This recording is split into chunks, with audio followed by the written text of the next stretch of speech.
You are now tuned into the sounds of Big Nate Sports Talk. It's on all the time, anytime. I don't know if I'm okay.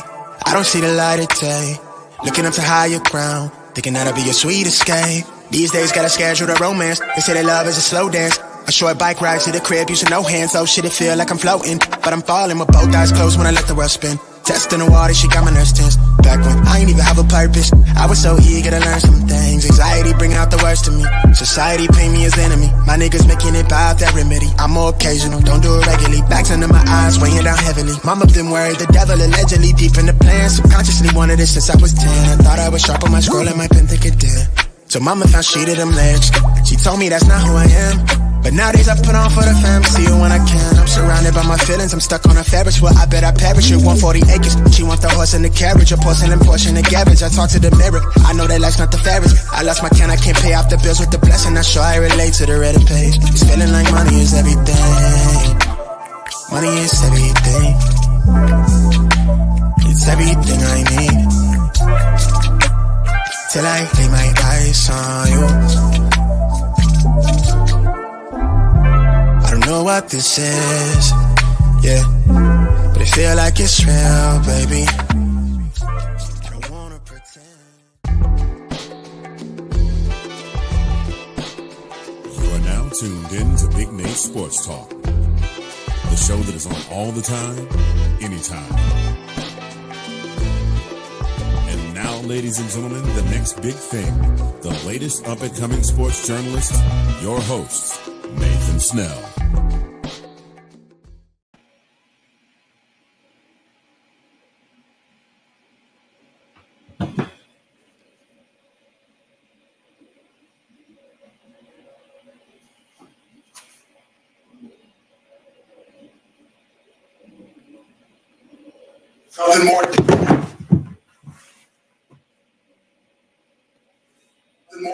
There's nothing more dangerous than a caged alpha male.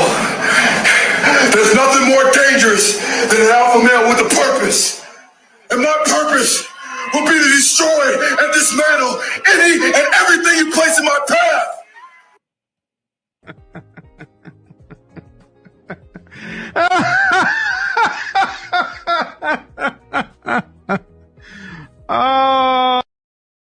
What's up, y'all? It is your host, Nathan Snell, Big Nate Sports Talk Podcast, episode 12, season 18. I don't know what that was. Please forgive me. I don't know what that was.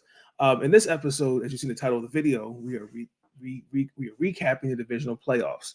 But before we get into that, there's a few things I would like to say up front. After this episode is complete, we have to recap a couple things. The Maryland men's basketball team defeated Iowa. We got to talk about that. Then we have to talk about the Maryland women's basketball team losing in overtime. Tomorrow, we will be previewing the conference finals for the final four teams.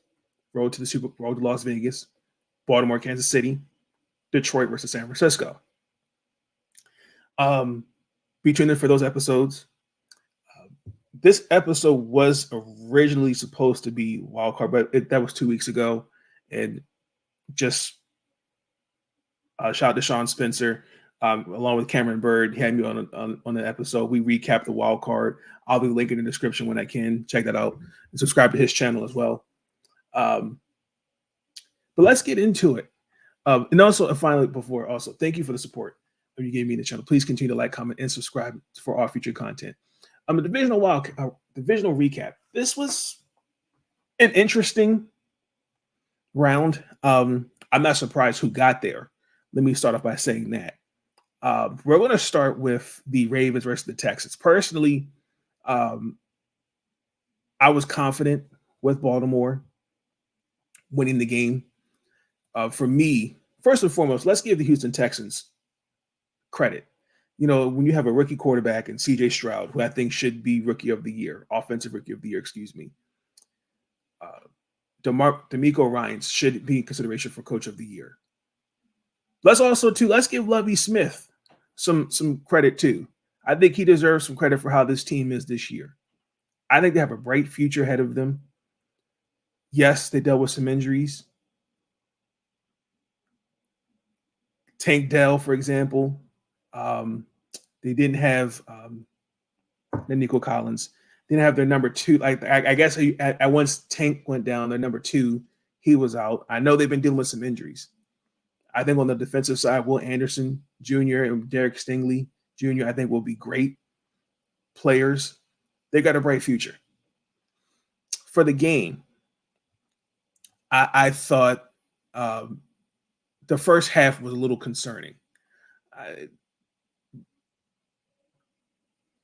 I felt as though defensively Houston made the adjustments. And remember we took the first lead, that 10-3 lead when Lamar hit Aguilar with that touchdown. And then next drive was a 3-and-out. Unfortunately, Jordan Stout had punted into the wind. Can't control that. And former Washington Commander Steven Sims had the punt return for 67 yards. Game was tied at 10. Lamar said in the post game that he was doing a lot of cussing because it was frustrating because when it went 10-10, everybody at M&T, it was quiet because I felt as though Houston was aggressive defensively on Lamar when they had Harris, the linebacker, as a QB spy, kept us out of rhythm. I felt as though what I don't like on that possession, you took back-to-back sacks. I thought that was poor play calling. That's kind of been my issue with the Ravens the whole season. You've got to be consistent for 60 minutes. You can't come out in one half and being conservative and the next half come out aggressive, because that's what you saw on display. You saw them coming out of the locker room, and I think that probably was the best performance I've seen. So as of the regular season, but again, good coaching. That's why that's why I say coaching matters, because when you're winning games, it's the ability to make adjustments, and you have to see, okay, this is what didn't work, and this is what did work in the first few minutes. That is something we have been trying to get towards people to understand up until Todd Monken came here. Greg Roman just tunnel vision. No, Monken is not afraid to make the adjustments. If you remember that, like I said, they were aggressive defensively. Matt Burke, the defensive coordinator, D'Amico Ryans. It wasn't until the second half where, especially the first 3 drives, remember that 55-yard, 88, 83 were all in touchdowns. I thought Lamar got the ball out quicker, especially when they were blitzing. I also thought, too, the passing game was more efficient. They mixed in the run, especially on that next drive. I thought, particularly when they was on that 4th and 1, Patrick Ricard was in the game, and this is how I know he has been a valuable piece. And turned upfield, he was behind Kevin Zeitler. And I'm thinking, oh, okay. But Lamar took it for himself, had open space, left about 15, 14 yards, if I remember correctly. And then that pass to Isaiah Likely for the touchdown. I thought, for me, Houston, by that point, it was over. Because their defense, they were on the field for 2 long drives in a row. That can't happen. You've got, and I think they were too aggressive with the blitz. I think they should have, and at some point, it was the defense. We talk about bend, don't break. The defense broke. And especially when they went and at that quick 3-and-out series, and the offense, once again, Dalvin Cook, remember, he had a 19-yard gain on his first carry. Everything. I just thought by the 4th quarter it was over. And for me, Lamar was I think he was the MVP. I think Lamar Jackson. And I think this win helps, but it does not quiet critics. Regardless of whatever happens this upcoming Sunday, when he advances to the Super Bowl, somebody's always going to hate. Okay, let's just keep it real. I think he's proven that he's a winner. And yes, Lamar has said, he hears all the stuff. Yes, that's not translated to the postseason. And some of that's on him and some of it's not. Understand coming into the playoffs, 1-3.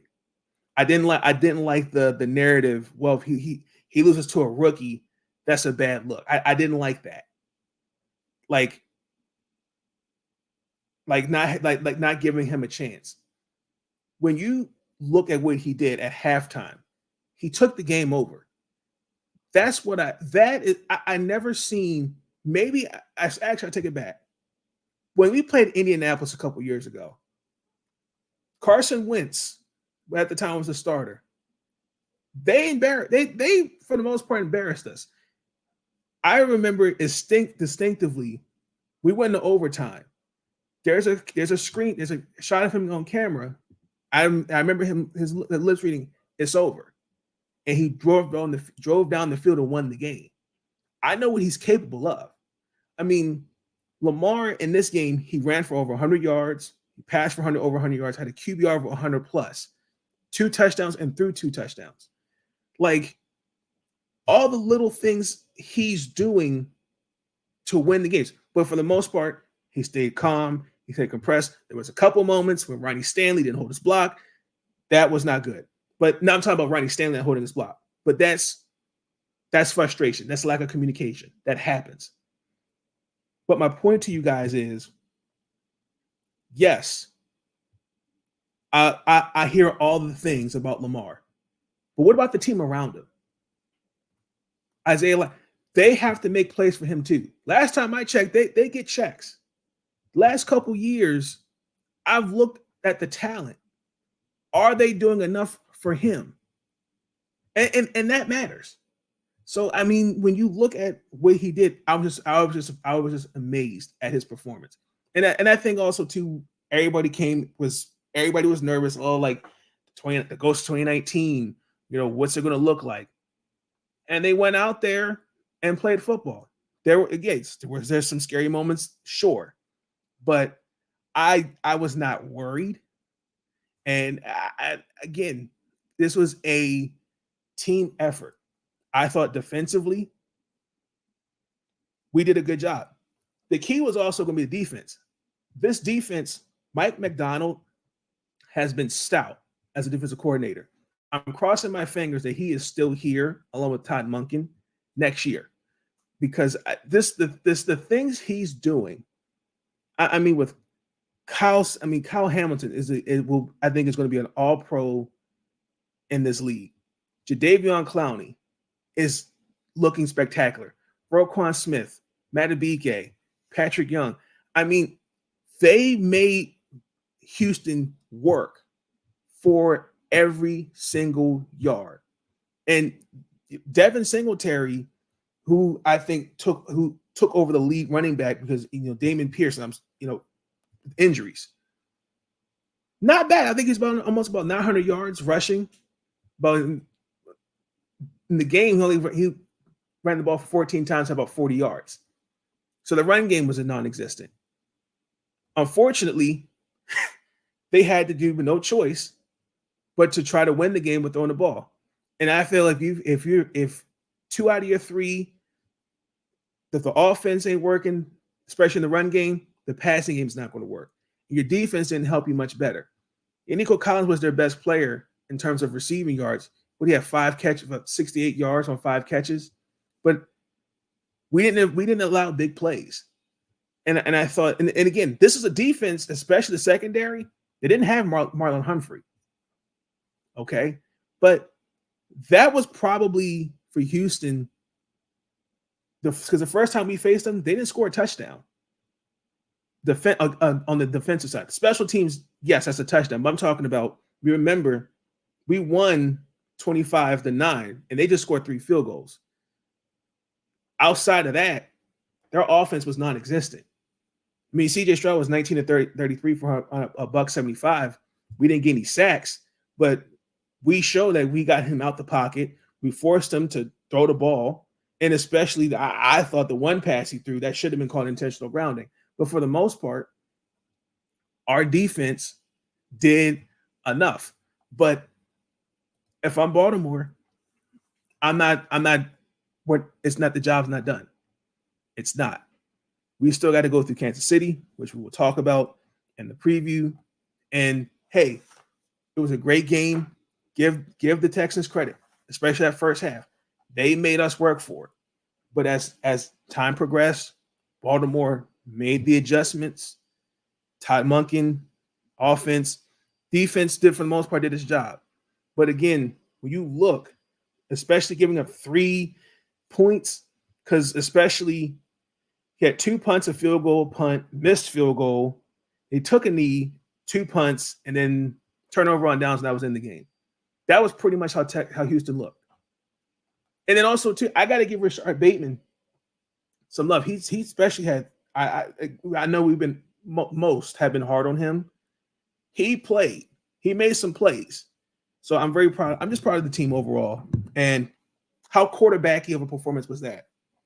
But for the most part, it was a collective win. The job's not done. We still have one more to go through, and that's Kansas City. And the most important thing I like about it, it's here. It's at the bank. It's at the Serengeti. Okay? Oops. Sorry, I should have said that. But overall, great win. I kind of had a feeling what everything was going to be like, especially coming in this game. I felt no pressure. Was I nervous? Yes. But come Monday after the games, I was not surprised what others had to say. So it is what it is on that. Let's go to the Packers versus those 49ers. Christian McCaffrey bails out the San Francisco 49ers 24-21. Oh my God.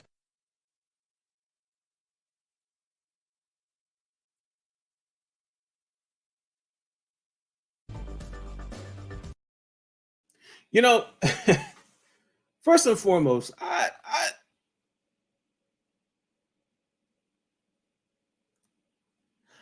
I want to watch how they look against Detroit, because I, for the most part, was not impressed with how they looked.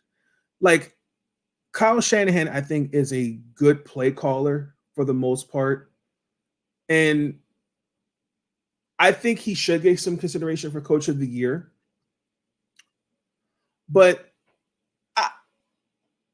the play calling at times is very awkward. There was one play where, if I remember correctly, it was 7-6. If I remember that score correctly, before halftime. He played that drive conservatively, and they only moved the ball 15 yards. And then the 2-minute warning came. Like, why are you running the ball? And then you had to settle for a 47-yard field goal. What sense does that make?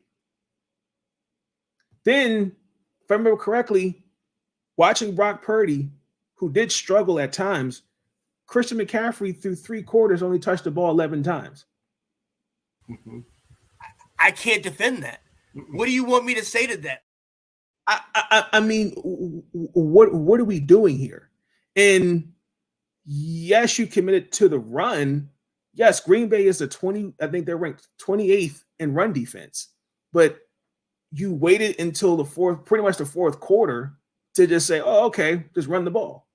And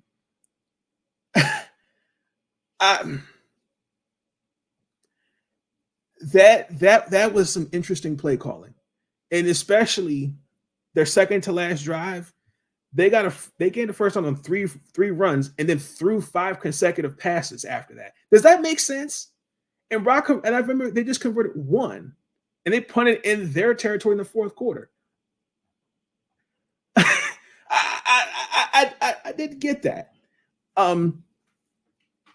Brock Purdy, I think, is a good quarterback. I understand the whole argument. And Cam Newton does have a point. This is the definition of what a game manager versus game changer looks like. He did have his moments, and I might be on the limb when I say this, but Jordan Love outplayed him. I mean, there were some throws that before he looked confident, especially open throws and all on the field. He almost threw 2 picks, and there was the 1 pick 6 that was dropped. That's probably outside of us and then Cleveland. Yeah, no, he didn't do well against Cleveland. I don't know what that is.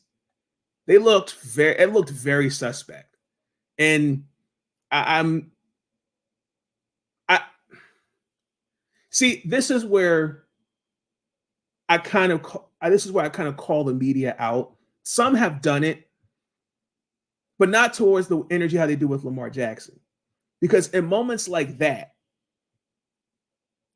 like today, right? First Take is a great example. If Lamar Jackson loses, this was the headline, it's a season of failure. So Brock Purdy should get the same energy. You know what I'm saying? Like, it's going to come down to him making plays. Like, for me, I believe he has shown in moments he can respond. But in this game, especially when you're playing against a team like Detroit and and the game is on the line, how do you handle the moment? That's something I'm going to be watching when they play Detroit. But they have looked, I thought for the most part, San Francisco has just been a great team. And I definitely think that he made some plays. They pulled it down. They all of them regrouped, got together when it mattered, and they're in the NFC Championship game. Congratulations. But for the most part, I still have some legitimate questions. Green Bay would have had the early touchdown. George Kittle got them on the board. I thought Deebo Samuel going out in the first half with a shoulder, that I think that kind of took the momentum out of San Francisco, in my personal opinion, because he was slow to get up. He was questionable return with the head injury, and then he came out with a shoulder injury. He didn't play after that. Their special teams. Jake Moody had a field goal blocked. That's why it was 7-6 going into halftime. And then they allowed the kickoff return. It was about 70. That was the touchdown they gave up. No. Yes, because if I remember correctly, they forced a fumble that was recovered by Green Bay, and then they went on to score. They took that 21-14 lead, if I remember correctly. And when it mattered, they made the right plays. So congratulations to them. For Green Bay, this stings. It hurts because I felt as though the game was on the line. And here's the thing. I didn't like Matt LaFleur's comment post game. It was something along the line because Anders Carlson is a rookie, and unfortunately he missed the 41-yard field goal because they had drove. The game was right there, and I just didn't like he said something along the lines of when he goes out there. It was kind of ignorant, but then he doubled down on the comments, like. You have to give your kickers, your players, some type of confidence. And then I thought that wasn't great.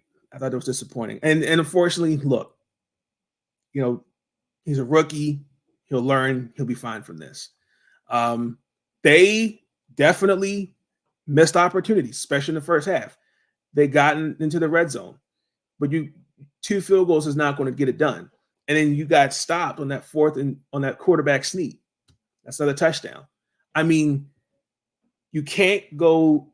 You got to execute, and I give San Francisco credit. That red zone defense is something stout. You can't take that for granted. But that's not that. But you got to find some ways to make adjustments. You got to make plays, plain and simple.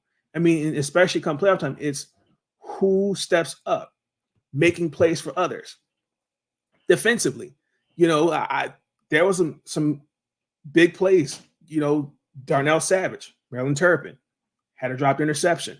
Like the one, I think that when they played, if I remember correctly, against Dallas, their nickel corner had one. You see what I'm saying? Like missed opportunities.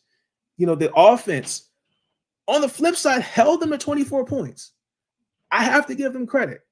You missed, but again, there was the two missed tackles, the one on George Kittle and then Christian McCaffrey. Like I think took the brunt of everything that San Francisco threw at them. But that game-winning drive took 12 plays and more than 5 minutes off the clock. By that point, the game was over. And I just didn't like the fact when they got the ball back, you throw back across the field and first down. You can't do that. I didn't like that. I think he could have got a better play. I think they could have done something else on that. I was just disappointing. And I want to clarify something on the kicker. So he's had an up and down season from looking at his stats. But especially when you're in this league as a young kicker, that's why I think it's so important that coaching matters. When you look at Justin Tucker, the Jason Elams, Sebastian Janikowski's, kickers that are elite, it's about consistency. And he, for the most part, that is what keeps you in the league, is consistency. So I'm really hoping that next year he comes better from this. And I think he's a good kicker, but that's what you're young. Not gonna go out there and be 30 for 30. You're gonna miss some and you're gonna make some. In that moment, they should have made it. But you can't bring your hat on that. So congratulations to the San Francisco 49ers. Great season for the Green Bay Packers. I'm curious to see what it looked like in the offseason. There's definitely going to be some changes for sure, especially with salary cap. Jair Alexander, I think, is a good corner in this league. Don't know what he's going to look like. That defense, I expect that offense to make some type of more changes. I would like them to buff with the offensive line. Aaron Jones, definitely watch out for him next year. He is going to the late surge he had this year coming into the playoffs. I think it's going to be motivation from the next year. So let's get to the sponsor of Big Nate Sports Talk podcast, and that is Zagnif Apparel. Ladies and gentlemen, do you want to dress like you're already famous? You can and you will with Zagnif Apparel. The following is a presentation of Zagnif Productions, LLC.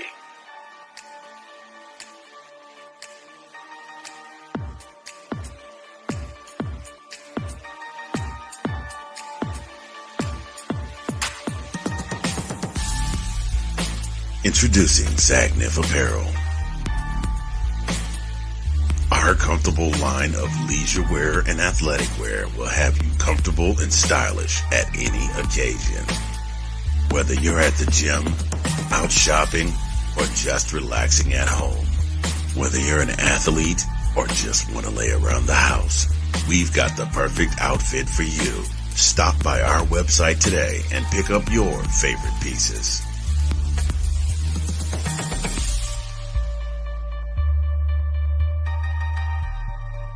Zagnif Apparel. Dress like you're already famous. You can and you will dress like you're already famous with a nice 15% off using my discount code off your final purchase, Big Nate. Ladies and gentlemen, Zagnif Apparel is having a closeout special. Please check it out. Great apparel. You will dress like you're already famous. I promise you. We'll be right back.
All right, we're back and let's get into it.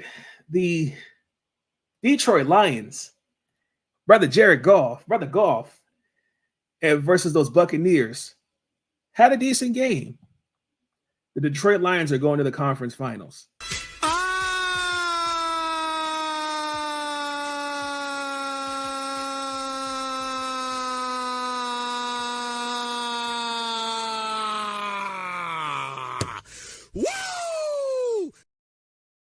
First and foremost, I'm gonna start with the Bucks. I'm gonna give Baker Mayfield his flowers for being a number one overall pick in the same draft class with Lamar Jackson. And for me, I'm not a Baker Mayfield apologist. I stand by what I said in terms of him, especially in Cleveland. I think he's shown the capabilities of being a good quarterback. I think he got scapegoated for their failure, especially with his arm injury. It's just me. You should not rush a player back from injury like that. I expect him to get paid. I think he's proven that his worth. But it was overall a good season for them. Look, final score was 31-23. What I thought for me was it starts with Baker. I think he had 3 touchdowns, 26 of 41. He threw 2 interceptions. But that was the second game when he threw over 300 yards and 3 touchdown passes. He's the only quarterback in Bucs history Bucs history to do that, especially in the postseason. Now, the first pick, if I remember correctly, that came off a tipped ball in the first quarter. Can't control that.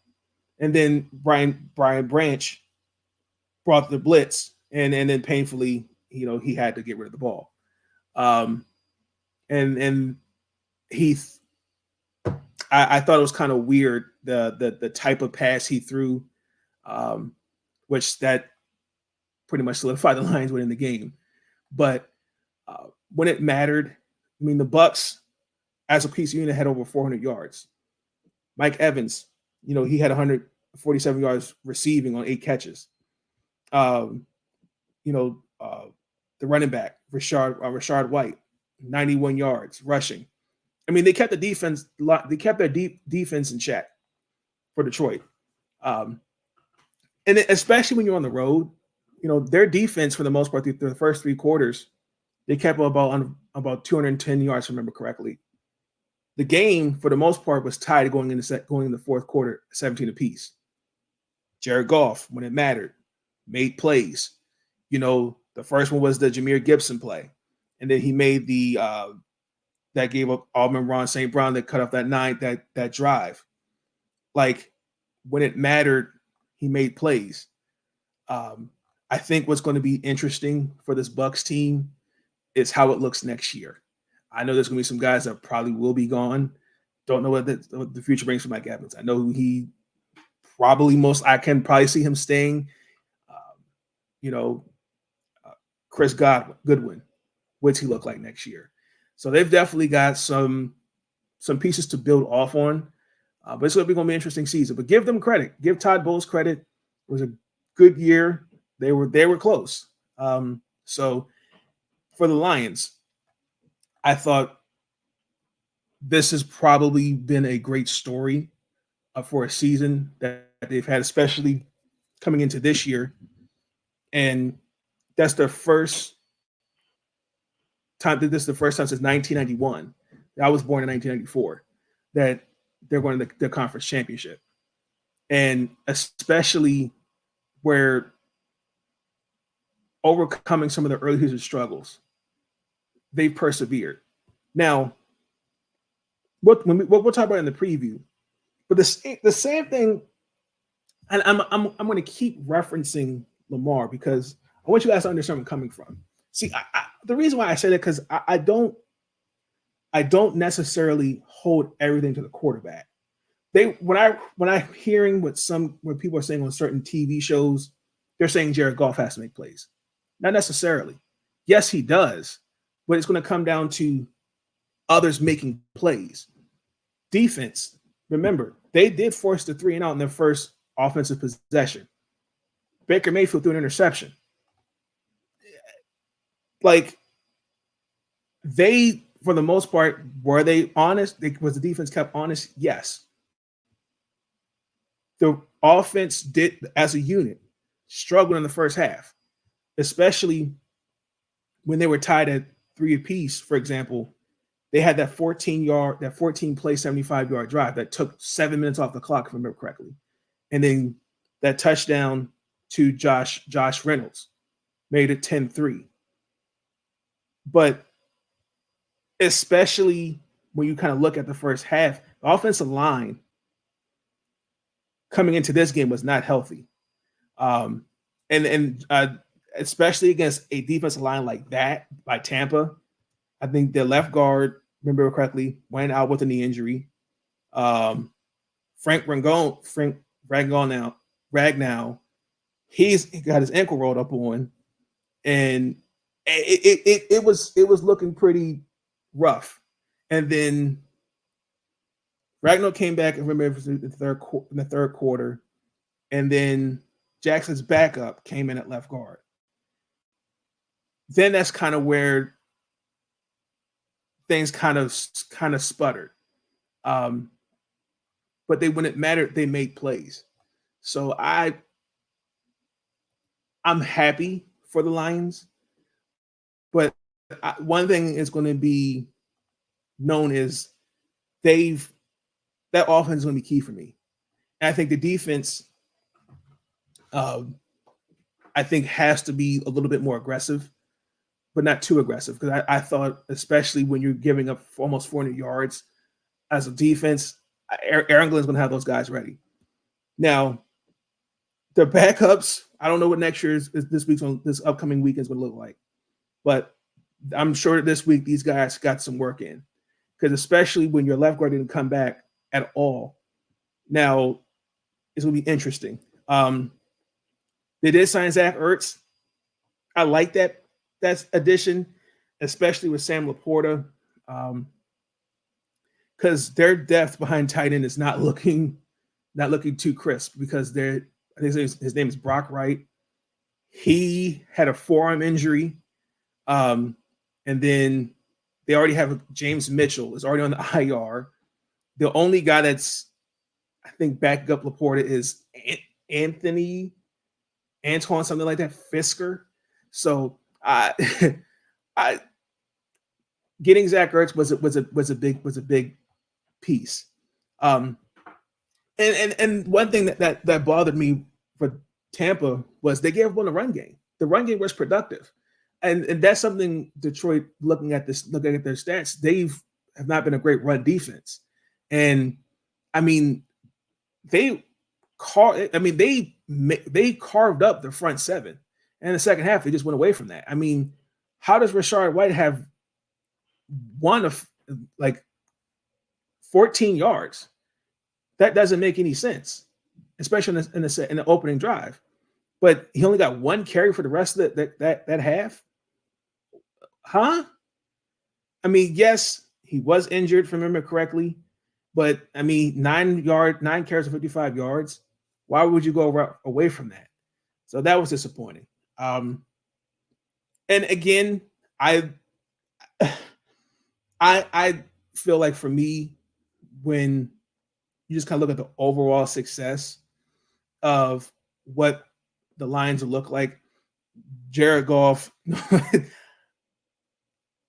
I more for him. I'm happy because, especially, I get it, the whole thing in Los Angeles. Even though I'm not putting that loss all on his shoulders, I feel like he did. I stand by. He got scapegoated. Let's get that out the way. But especially coming into Detroit, where a lot of critics were like, I don't know what he'll look like.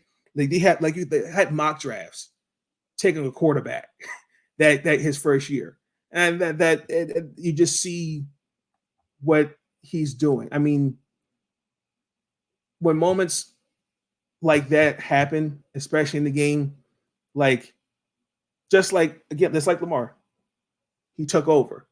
I mean, giving the ball to Laporta, St. Brown, Jamison Williams, those are things that you want to see from your quarterback, and minimizing the mistakes and keeping the offense consistently going. but also too, them making plays for him. So hey, look, that's going to be an interesting game to watch. San Fran's going to have their hands full. We're going to talk about that in the preview, but congratulations to the Detroit Lions. Much love. And finally, this team. The Kansas City Chiefs defeated the Buffalo Bills 27-24.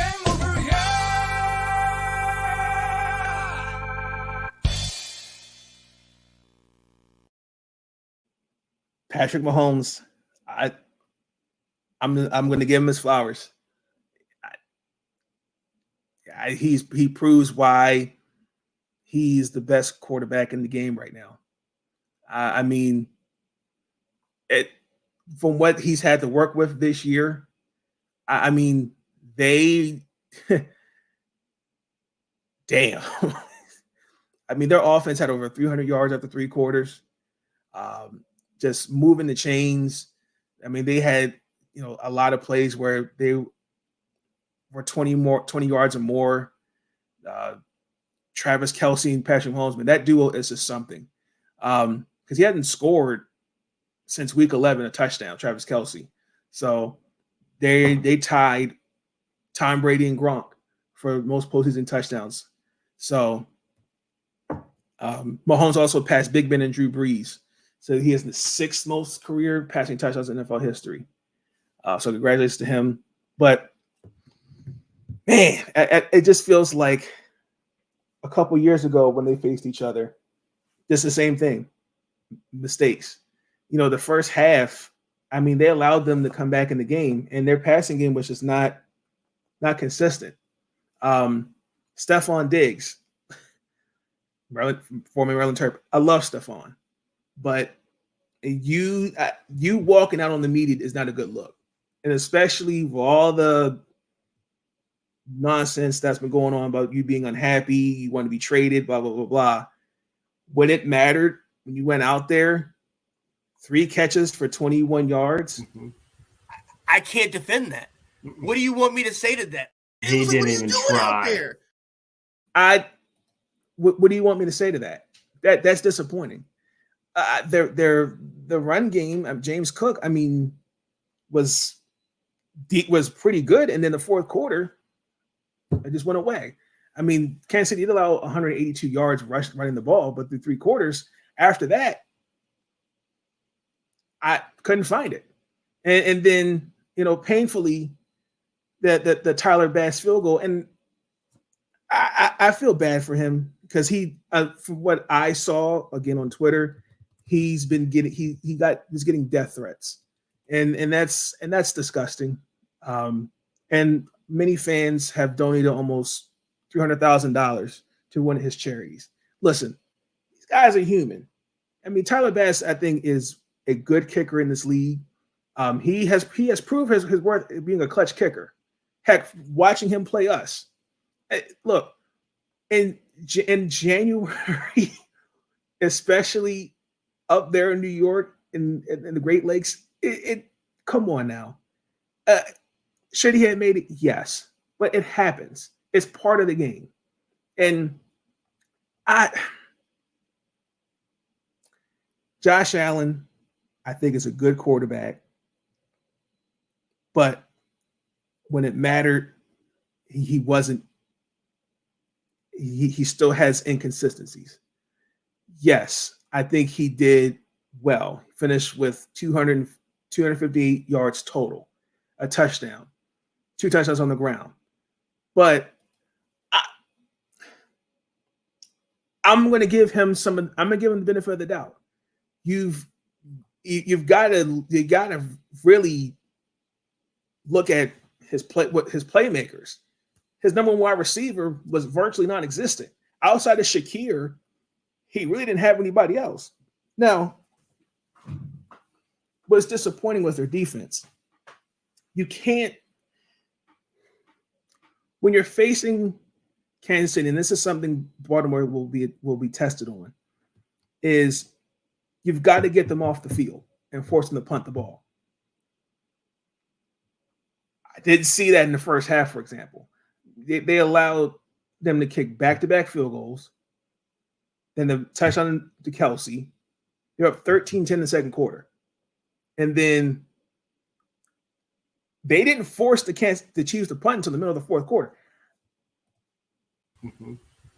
I can't defend that. What do you want me to say to that? I thought they're and again, same thing. Defensively, they've dealt with injuries.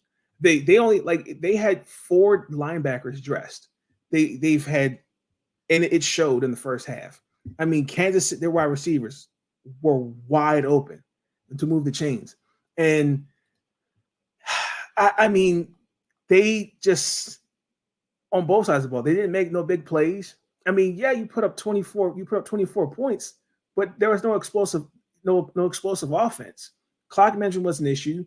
They just had no consistency on offense. Like when you have go back to Stephon Diggs and Trent Sheffield as well.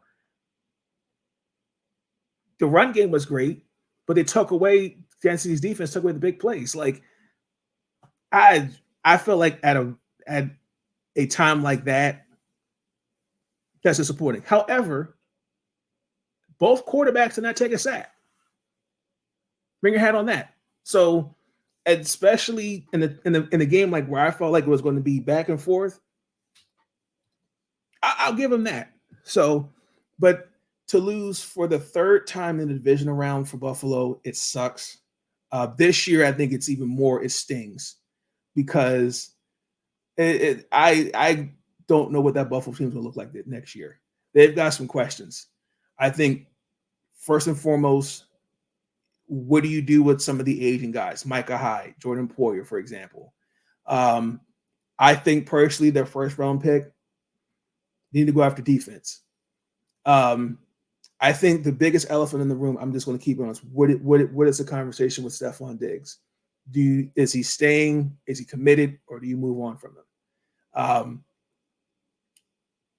I think Shakir has proven his worth to be a part of this team.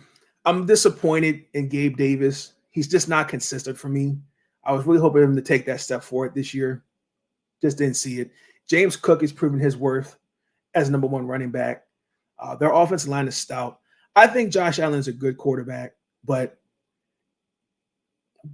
when the way that I interpret how they criticize Lamar is the same way I look at it for Josh Allen. Like you do have to be the reason your team wins. You do have to make plays for your team. He did that, but when it mattered, it just was disappointing. So it's going to be an interesting offseason in Buffalo for sure. So congratulations to Kansas City Chiefs as they advance to the AFC Championship game and will be facing the Baltimore Ravens at M&T Bank Stadium. With that being said, ladies and gentlemen, let's get into one final thought.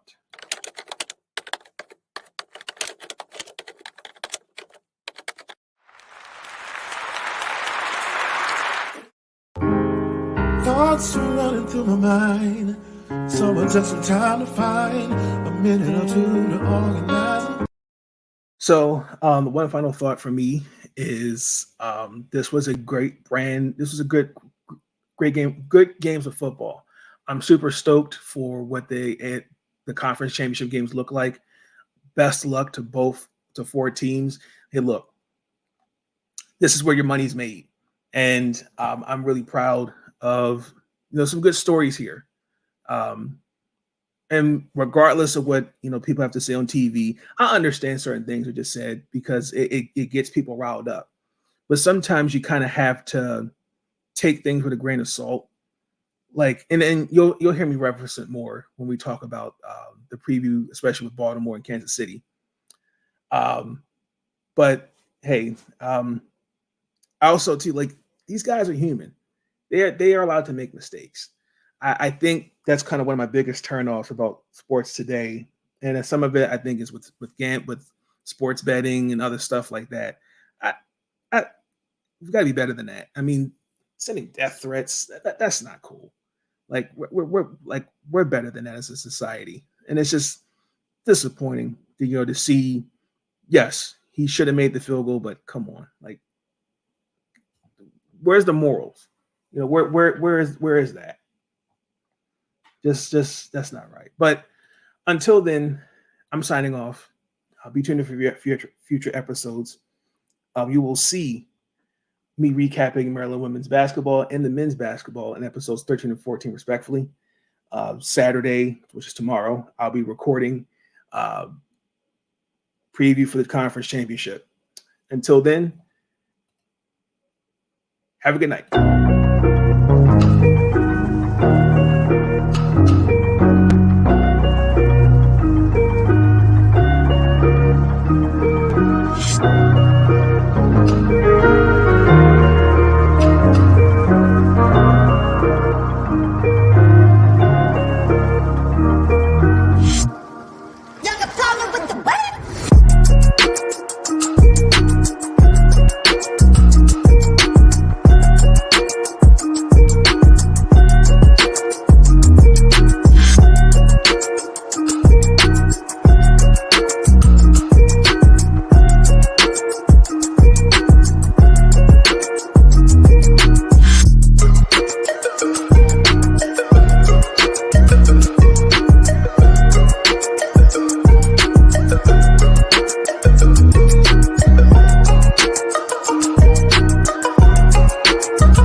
Thank you for tuning in to Big Nate Sports Talk. If you enjoyed that episode, be sure to like, subscribe, and share the next big thing, the next up-and-coming sports journalist, Big Nate Sports Talk. It's on all the time, anytime. I want to thank you, yeah. I want to thank you. Ooh. For all the times you put up with me. Thank you. And you helped me retain my sanity. Thank you. I want to thank you. And I want to thank you. All I want to do is say thank you for everything you do.